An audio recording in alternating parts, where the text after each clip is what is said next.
This is the IELTS Listening Test. You will hear a number of different recordings, and you will have to answer questions on what you hear.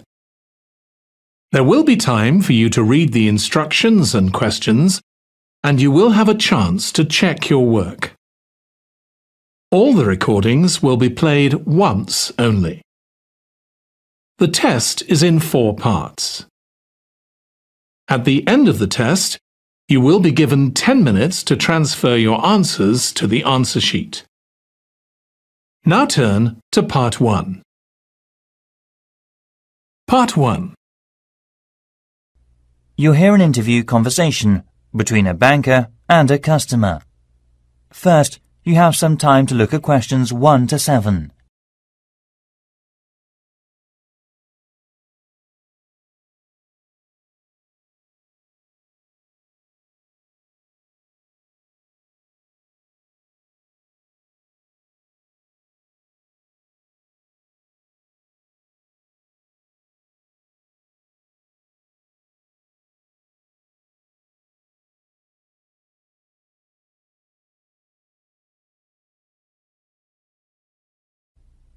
Listen carefully and answer the questions 1 to 7. Hi, can I open a bank account, please? Sure, come on in. Make yourself at home. I'll just get some details for you. It won't take long. OK, right. What kind of account do you want? A deposit account. OK, I've got the application form here then. Have a look at this leaflet. We have several types. I've decided on the one called Classic. Good, that's fine. Can I have your full name, please? Yes, it's Jonathan Fox. That's Jonathan.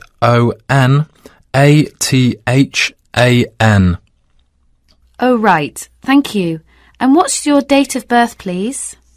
The 21st of January, 1970. Right. Do you have another bank account in the UK? No, not yet. This is the first one. OK, fine. And what is your address in the UK, sir? 10 Island House, South Quay. That's East London, isn't it? Yes. Near Canary Wharf, right? Yes, that's right. How long have you been at your current address? Just around 1 month, actually. OK, that's fine. Can I ask for a previous address? Sure. It's Flat 3, Canada House, Queen Street. Is that all? Yes. That's Edinburgh, isn't it?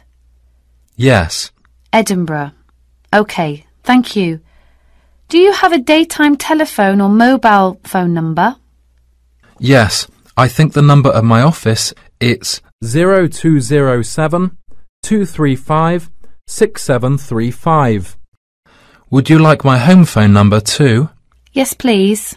It's 0204 675 1222.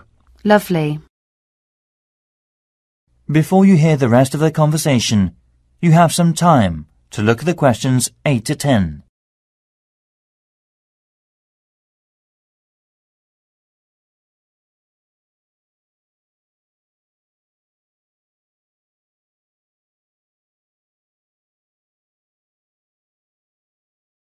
Now listen and answer questions 8 to 10. Right. What do you do for a living in the UK, sir? I am working at an English language school in central London as a tutor. It's my main job. OK. Now we usually ask for a piece of information for checking your identity, for security reasons, if you phone us. Sure. What name is your mother's first name? Because it's less likely to be known. OK, it's Monica. Thank you. Yes, Monica.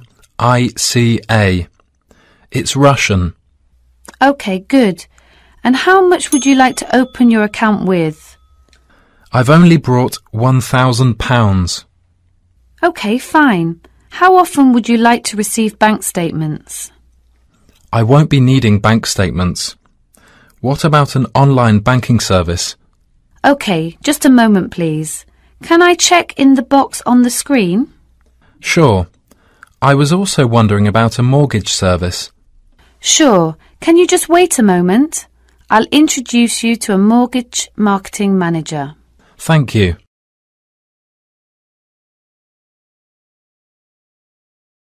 That is the end of part 1. You now have 1 minute to check your answers to part 1.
Part 2. You'll hear a tourism program, The Elizabeth House. First, you have some time to look at questions 11 to 14.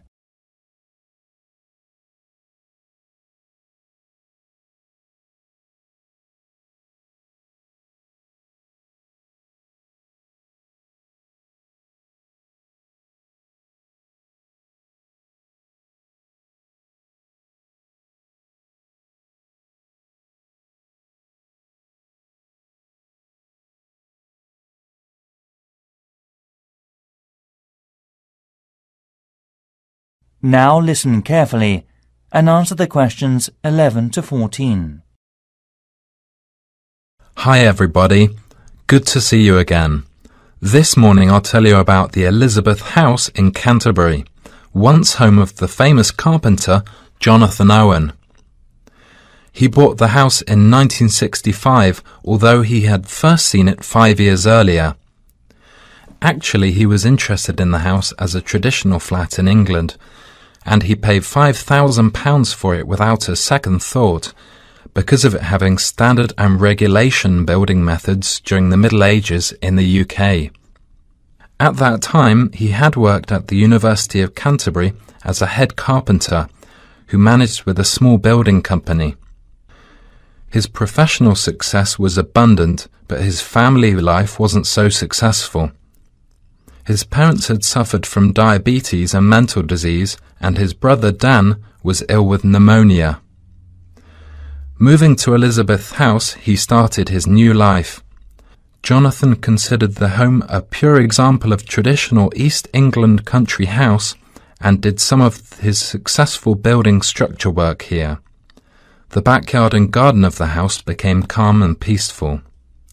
The materials used to make the wall, chimney and roof were collected from the local area. Most of all, oak trees were in the front of the main gate.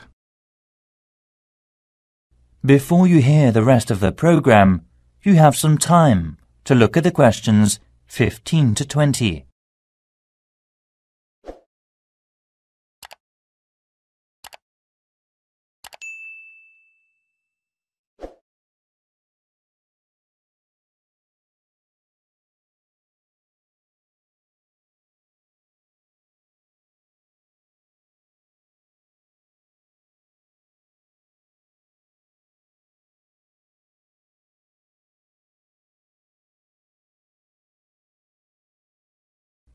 Now listen and answer questions 15 to 20. As you go up the path, there's the rose garden on your right, and you will find to your left an area which has interesting types of sunflower as well as some lovely carnation. It is known as the sun rainbow and was designed by his brother Dan, who had studied gardening arts in Paris. The next destination is the Japanese footbridge, with exotic Asian mountain plants and fruit growing on it. Follow the path round to the second corner, and on your left you will see the entrance to the pear tree with its 200-year-old branches. Go through the path until you've reached the front of the house. Now I'll give you a couple of hours to wander around this lovely building. Your tour guide will introduce and explain about its history and viewpoints to you. If you need to buy any of Jonathan's handbooks or other souvenirs, you can enter the house where you'll find the shop, which is located between the path and the water mill. I expect by this time you may also be in need of a rest and some refreshments from the snack bar. If you have a break, there is a lovely walk down towards the River Cotton. This is the best view for visitors. You can cross the field which spreads along the path close to the windmill. In autumn, this area will open a small event or festival which is definitely worth a visit. It is familiar a good place for growing strawberries. Every season most of the residents are ready to make local produce. Also, the local council helps to improve the grape festival by promoting and marketing it through online and offline methods. Last year, around 100 tons of grapes were harvested and sold at the city mall. We'll now have a good chance to see an orchard behind the house.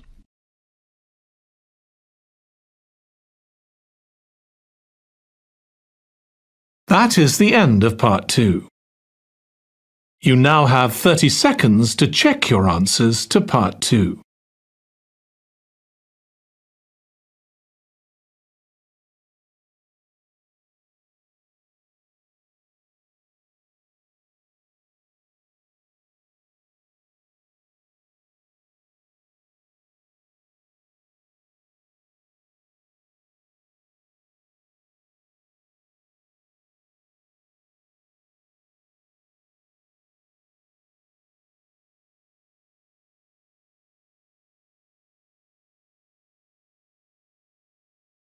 Part 3.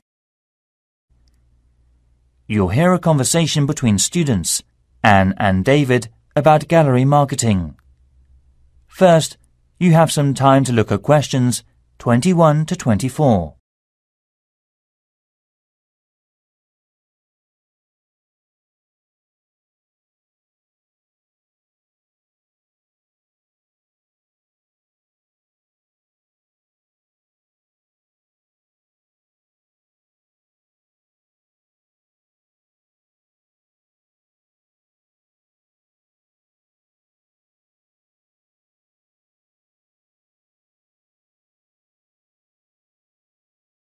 Now listen carefully and answer the questions 21 to 24.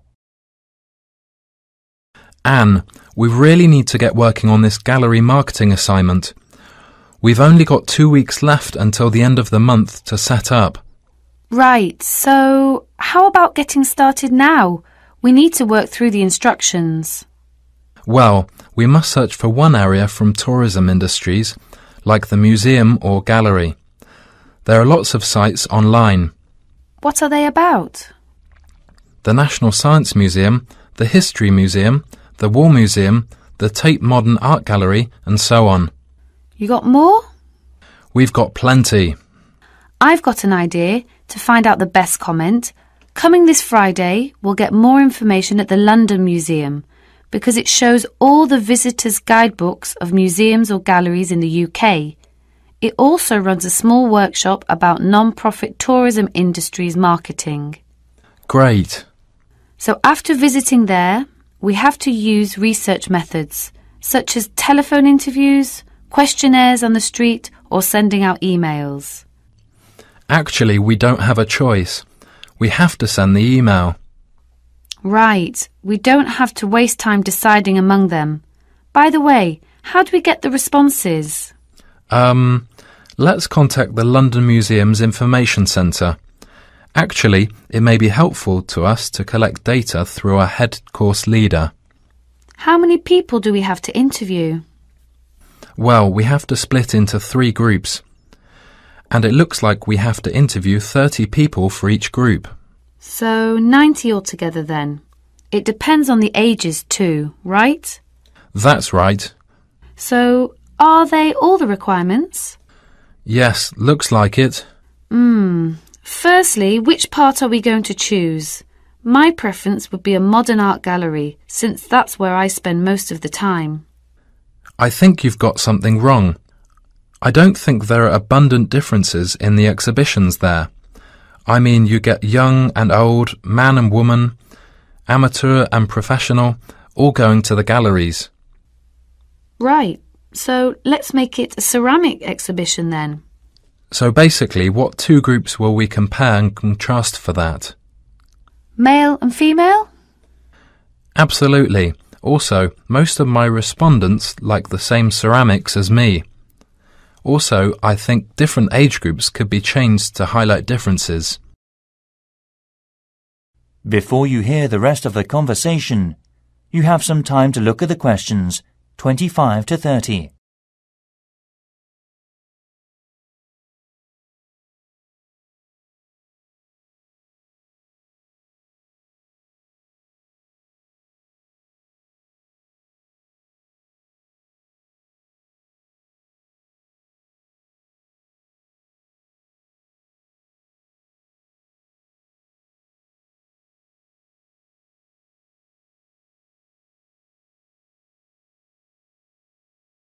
Now listen and answer questions 25 to 30. I think you're right. I'll take some comment. The age groups are teenagers, 20s, 30s, 40s and over. What do you think about this? Great. That will give us more detail. So how about the kind of ceramic they like? Let's give them some options and then we can just tick boxes. OK, let's have Asian, European, African. What else? Something special? Well, we should include the Incas in Peru. Some people like this style, you know. OK. And then we should know about their understanding of ceramics. They can learn about that thanks to a gallery curator who can inform them about the patterns and markings through picture and local clay. I'm curious about how they were made. I mean a process with painting and things embedded on the surface. At that time, the equipment and materials were not good, compared with the present day. I agree. We should also include an earthen vessel, of course. Right. The next step could be about where they were actually from. They were made from local clay, weren't they? Things such as mountain, lake, basement and so forth. I think so. One more thing is the colour on the bottle. How did the ancients get the tone? On the internet, it said they got it through dried plants. They were working again to make a tone, drying and sorting. OK, I see. To get more hard tone, they included other strong herbs or something. At that time, the colours were used by the rich with property. Great. You've got plenty of data, David. No, it's just beginning. We have to look for something special with more details and history for the presentation next week. That is the end of part 3. You now have 30 seconds to check your answers to part 3.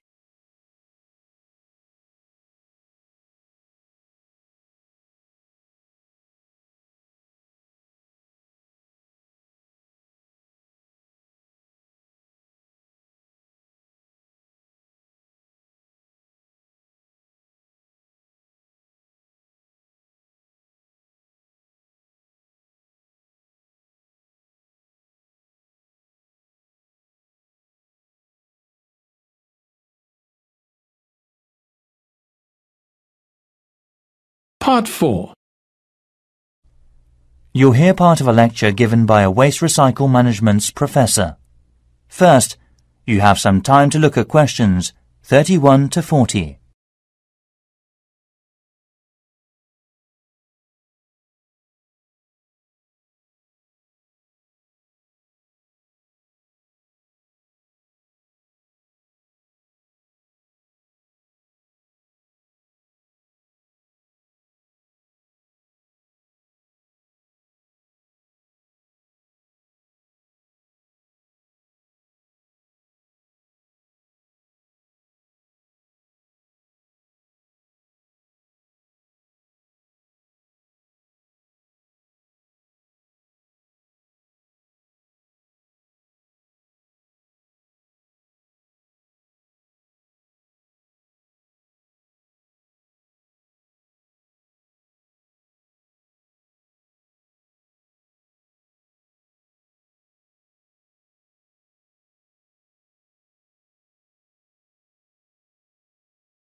Now listen carefully and answer the questions 31 to 40. Hi everyone. This morning I'm going to talk to you about flea markets in England. At first we were surprised to learn that only 15% of people here in England make an effort to collect waste. That is lower than other European countries. Also, it might be falling within a couple of years' time unless the government makes a severe regulation for industries and local residences. The UK government's target means that by 2012 we must decrease our waste emissions by 45% compared with 2000. Local councils can offer support to meet that target by taking part in the National Green Campaign and investing in local flea markets. Most of all, these markets reduce waste emissions from landfill sites. A flea market, or swap meet, is a type of bazaar where very cheap or second-hand goods are sold or bartered for. It may be indoors, like in a warehouse or school gymnasium, or it may be outdoors, like in a field or under a tent. The flea market vendors display the goods used on the table for selling, such as a few unwanted household items to operate commerce, including a variety of used living products. Many flea markets in European countries have food vendors who sell snacks and drinks to the visitors, and may be part of a small event such as carnivals or concerts. As part of our research, our team carried out a questionnaire with people in the local area. The results said, we need to open more second-hand shops. However, one problem is that there is a lack of information and marketing. To solve the problems, local councils should invest and support in flea markets by doing things like creating parking space, organising security, public promotions using the internet and other resources. We were also surprised to discover how waste such as furniture, computers, kitchen tools, and other such things are reused. And wooden furniture or electronic products are easy to recycle because they can be reused over and over again without becoming weaker. Around 3 million electronic goods are thrown away per year.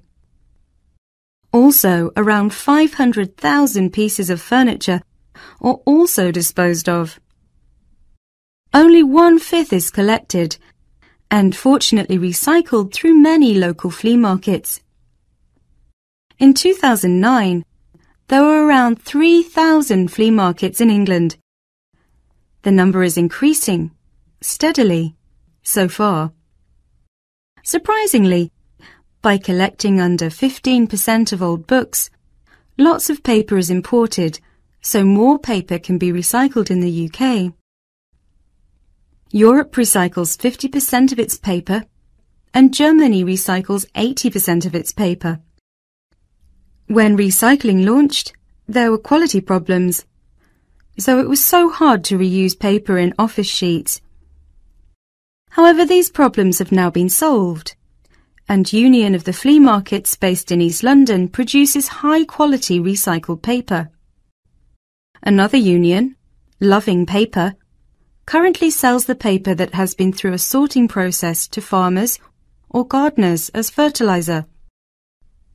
So, to sum up, there seems to be a number of activities that enable people to reuse waste, but the substantial problem is encouraging people to think twice about taking their waste to a flea market instead of throwing it away. I think the recycling program will make us save materials and protect the environment in future. And next, I'll show the plan for promoting it. That is the end of part 4. You now have 1 minute to check your answers to part 4.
That is the end of the listening test. In the IELTS test, you would now have 10 minutes to transfer your answers to the answer sheet.